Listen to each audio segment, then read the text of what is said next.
सभी को जय मसीह की। हिंदी बाइबल स्टोरीज कहानी 90 जीवन का जल। सामरिया से गुजरते वक्त यीशु आराम करने के लिए एक कुएं के पास बैठ गया। उसके चेले खाना लेने के लिए शहर चले गए। तभी एक औरत कुएं पर पानी भरने आई। यीशु ने उनसे कहा, मुझे थोड़ा पानी पिला दे। ये सुनकर उस औरत को बड़ी हैरानी हुई। क्योंकि यीशु एक यहूदी था और वह औरत एक सामरी।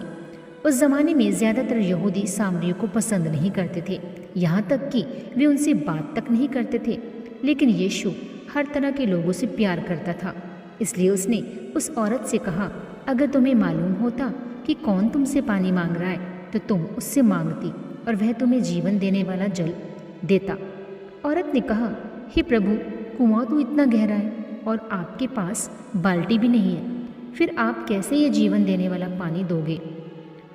यीशु ने उसे समझाया, अगर तुम इस कुएं का पानी पियोगी तो तुम्हें फिर से प्यास लगेगी, लेकिन मैं जो पानी दूंगा उससे एक इंसान हमेशा जिंदा रह सकता है। इस पर उस औरत ने कहा, हे प्रभु, मुझे वह पानी दे दीजिए, फिर मुझे कभी प्यास नहीं लगेगी और मुझे पानी लेने के लिए यहाँ आना भी नहीं पड़ेगा। वह औरत सोच रही थी कि यीशु असली पानी की बात कर रहा है, लेकिन यीशु परमेश्वर और उसके राज्य की सच्चाई के बारे में बात कर रहा था। ये सच्चाई जीवन देने वाले पानी की तरह है। ये एक इंसान को हमेशा की ज़िंदगी दे सकती है। तब यीशु ने उस औरत से कहा, जाओ और अपने पति को बुला कर लाओ। उसने जवाब दिया, मेरा कोई पति नहीं है। यीशु ने उससे कहा, तुम सही कहती हो, लेकिन तुम्हारे 5 पति थे और जिस आदमी के साथ तुम अभी रह रही हो वह तुम्हारा पति नहीं है। यीशु की ये बात सुनकर औरत को बड़ा ताज्जुब हुआ।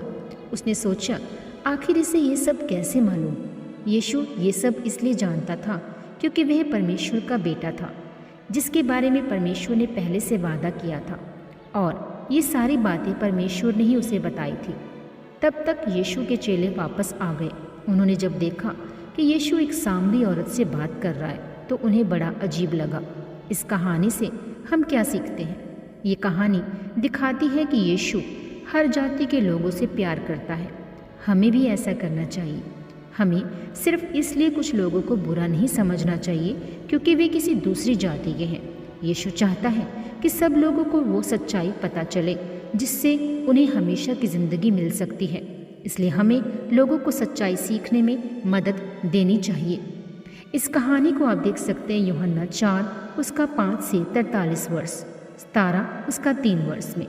मिलते हैं अगली स्टोरी में। प्रभु आप सबके साथ हो। सभी को जय मसीह की। God bless you all.